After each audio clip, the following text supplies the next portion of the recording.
শিল্পী বলতে আমাদের মিউজিক ডিরেক্টর, যিনি এটা মিউজিক ডিরেক্টর বনি, আমাদের গোটা সাউন্ড স্কেপিং করেছে তমাল, এবং গান গাওয়ার আমাদের অন্যান্য গায়কদের মধ্যে যারা যারা আছেন, রূপম গান গেয়েছে, ইমন গান গেয়েছে, বনি গান গেয়েছে, অর্পিতা গান গেয়েছে।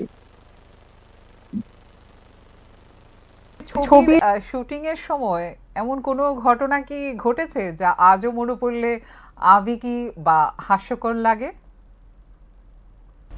যে হাস্যকর মুহূর্ত তো আছেই, যেরকম মুহূর্ত প্রায় প্রতিদিনই হয়েছে।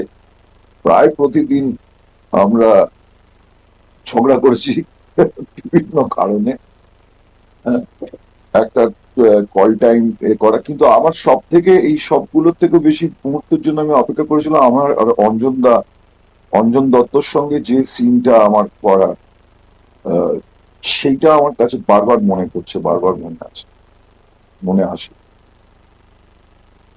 আচ্ছা, আমি একটা গল্প শুনলাম আপনাদের পরিচালকের কাছ থেকে। আপনি নাকি বেশ লুকোচুরি খেলেছিলেন। না, লুকোচুরি আমি আমি আসলে একটু এরকম করি। আমাকে সকালবেলা কল টাইম দিয়েছে 8টার সময়। আমি খবর টবর নিয়ে সমস্ত কিছু করে কি ওখানে দেখছি দেরি হচ্ছে, আমি 9টায় পৌঁছেছি। আমি যেহেতু একটু রাতে ঘুমোই, তাহলে আমার সকালবেলার দিকটা একটুখানি, আজকেও যা হয়েছে আর কি। আজকেও আমি 2টোর সময় আমাকে আহ, এসে ডেকেছে, তবে আমি উঠেছি, কারণ আমি একটু রাতে, আমার খেয়াল ছিল না আজকে ইন্টারভিউতে আছে। এনিওয়ে, তো আহ এবার আমি বসে আছি, আমাকে ডাকছে না। আমি দেখছি অন্যান্য শট নেওয়া হচ্ছে, অথচ আমাকে আগে থেকে ডেকে বসিয়ে রেখেছে। এই সময় আমি কি করেছি, আমি উল্টো দিকে একটা রেস্টুরেন্ট ছিল, সেই রেস্টুরেন্টটাতে আমি ঢুকে পড়ে ওর কাছের দেওয়াল থেকে চুপচুপি দেখছিলাম যে অন্যদিকে ওরা কি করছে। ফাইনালি ওরা আমাকে খুঁজে পেয়ে যায়। এইরকম লুকোচুরি হ্যাঁ করেছি। আমি নেমে হেঁটে চলে গেছি অন্যদিকে, দেখতে পাচ্ছি যে কাজ হচ্ছে, আমি যে ডিস্টেন্সে আছি সেই ডিস্টেন্সের মধ্যে আমি ময়দানে ছাগল চড়াতে চলে গেছি, এই আর কি। আচ্ছা, এই যে বর্তমান বাংলা চলচ্চিত্রে নতুন প্রজন্মের দর্শক টানতে কি ধরনের পরিবর্তন জরুরি বলে আপনি মনে করেন? দেখুন, পরিবর্তন বলতে কি, পরিবর্তন আমাদের এখানে ছবির যারা যারা করেন, সমস্ত সময় সমস্ত বয়সেই সব ধরনের ছবির প্রতি মানুষের আগ্রহ থাকে। এরম নয় যে একটা বয়স অনুযায়ী ছবি হবে, সেরকম সবসময় হয় না।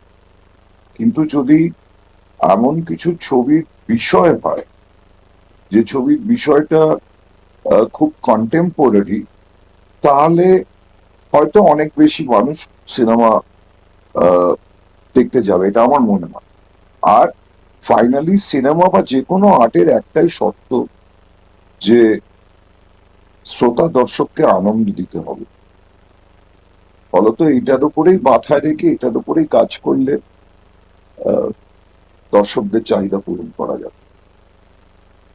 আচ্ছা, আচ্ছা, এই ছবির মাধ্যমে দর্শকদের জন্য আপনার ব্যক্তিগত বার্তা কি? আমার ব্যক্তিগত বার্তা, যে ছবিটা দেখুন, ছবিটা দেখলে আমাদের ছবিতে সমর্পণ সেনগুপ্ত, যিনি ছবিটা পরিচালনা করেছেন, ছবিটার মধ্যে যে মেসেজ আছে সেটাই আমাদের এখন মেসেজ। আমরা ছোটদেরকে বুঝতে পারছি না, ছোটরা আমাদেরকে বুঝতে পারছে না, এবং এটা একটা সংঘাতের পরিস্থিতিতে চলে যাচ্ছে। মাঝে মাঝে কেন বিভিন্ন জায়গায় বিভিন্ন ভাবে এটা একটা আহ খারাপ লাগা যেতে চলে আসে এই ভুল বোঝাবুঝি থেকে। সমাপন যে ছবিটা তৈরি করেছে, এই ছবিটা যারা দেখতে আসবেন, আমার মনে হয় গার্জেনরা তাদের বাচ্চাদের নিয়ে, ছোটদেরকে নিয়ে একসাথে বসে ছবিটা দেখে অনেক কিছু যাটা বলতে পারে না তারা, আমাদের সিনেমার চরিত্রটা সেগুলো বলে দেবে, বুঝতে সুবিধা হবে। আপনার কিন্তু প্রচুর ভক্তরা রয়েছেন। ইভেন এখন যে আমি কথা বলছি আপনার সাথে, আমিও কিন্তু আপনার একজন ভক্ত, আপনার গানের ভক্ত। তাহলে আমি কি একটা আশা করতে পারি যে একটা এক দুই লাইন গান শোনাবেন? হ্যাঁ, কিন্তু আমি যে অবস্থায় আছি, জানি না, আমাকে সাহায্য করতে হবে অনির্বাণ বাবুকে।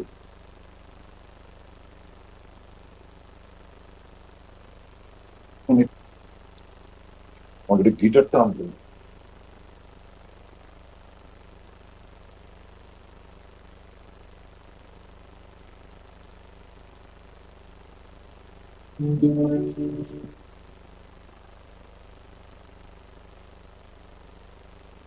সব পথ সব নদী ঘরে ফেরে সন্ধে নামার অজুহাতে, কুয়াশা স্মৃতির ব্যথা নিয়নে ঝুলছে নিয়ে, বেঁচে আছি কার ভরসাতে। জমাট শূন্য থেকে শব্দেরা ফিরে ফিরে আসে, আমার ঘরের কোণে এক ফারিয়াদ ছায়া রোদ্দুর বড় ভালোবাসে। ফিরতেই হবে, এরা ছাড়া পথ নেই, ফিরতেই হবে, এরা ছাড়া পথ নেই।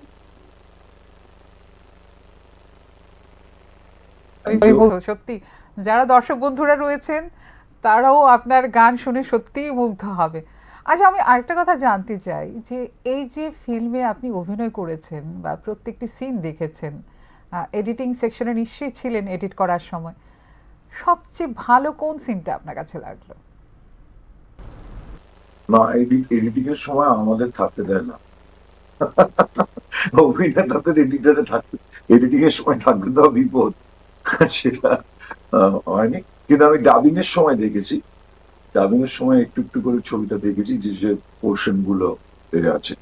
আপনি জানতে চাইছেন ছবিটা দেখে আমার কেমন লেগেছে? লেগেছে আপনার? হ্যাঁ, আমার তো দেখুন, আমি অভিনয় করেছি, আমি আরো যারা আছেন আমাদের একসাথে একসঙ্গে আছি, নিজেদের কাজকে কে কার খারাপ লাগে, কারোর তো ভালো লাগে না, সে যাই করুক। কিন্তু আমরা এখন অপেক্ষা করে আছি কালকে দর্শকদের সামনে ছবি মুক্তি পাবে, সেটার জন্য অপেক্ষা করে আছি। তাদের মত কি সেটা আমরা কাল পরশুর মধ্যে বুঝে যাব, কালকে ছবি রিলিজ করলে। স্বপনদার সাথে এতক্ষণ কথা বলছিলাম, কিন্তু একটু নেটওয়ার্ক গোলযোগের জন্য কেটে গেল, তারপর আপনাকে ভাগ্যবশত পেয়ে গেলাম।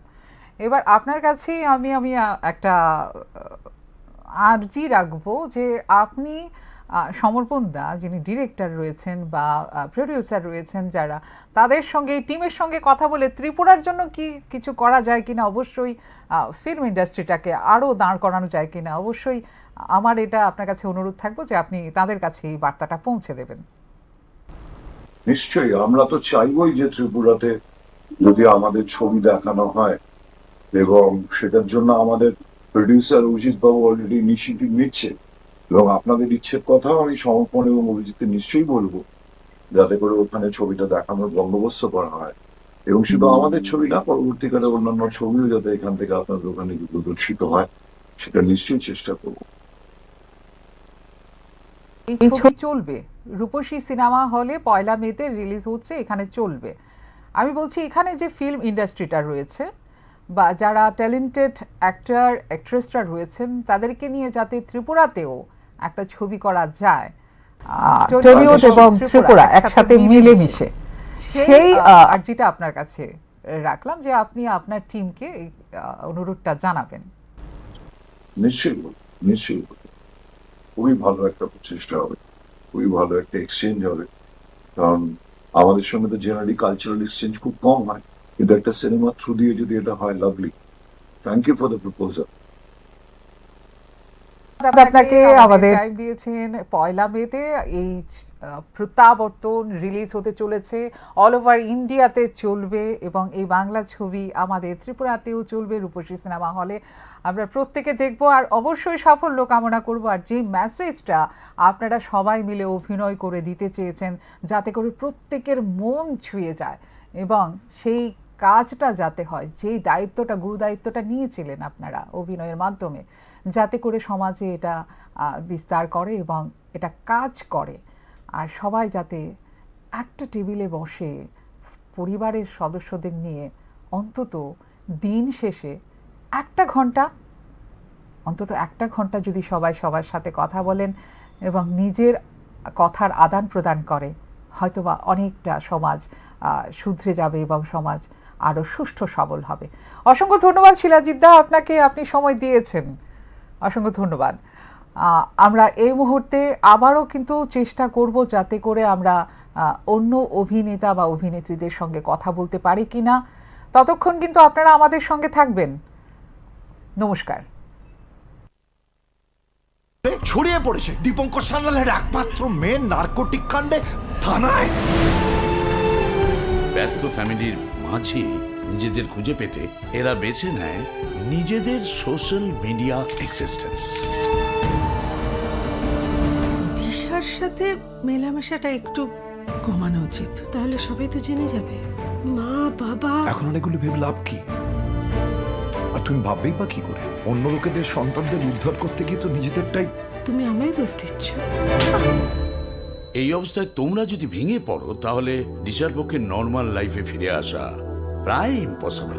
এখনো কি একা বসে কতদিন বাদে দেখলাম, তোমার আজ 8 বছর পর সবাইকে একসঙ্গে খেতে দিচ্ছি। দিনেরও শেষে জীবনটা বড় অদ্ভুত জানিস দীপু, কারোর কাছে হোটেল থাকে, কারোর কাছে সেরকম কিছু থাকে না। তোমার 15 বছর মেয়ে কি সব কথা বলতে পেরেছে তোমাদের দুজনকে? আমি তো শুধু চেয়েছিলাম তোমাকে, তুমি তো সেটাই দিতে পারোনি আমাকে। ফেলিয়ার দীপঙ্কর। কান খুলে শুনে নাও, এই পুরো বাপ তোমার কাছে আর কিচ্ছু প্রত্যাশা করে না। আমার লাগছে।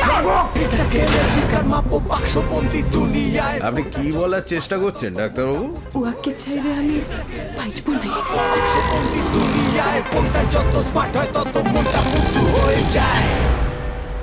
সময়ের কাছে দুটো গুরুত্বই এক। তোকে ঠিক করতে হবে, তুই সময়কে গুরুত্ব দিবি নাকি তোর গুরুত্বগুলোকে সময় দেবে।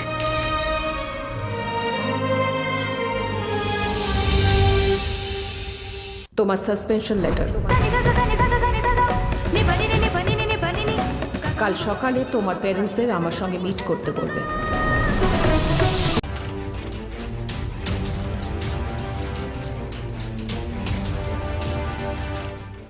আপনারা দেখছেন নিউজ নাও, খবরের নতুন ভাষা।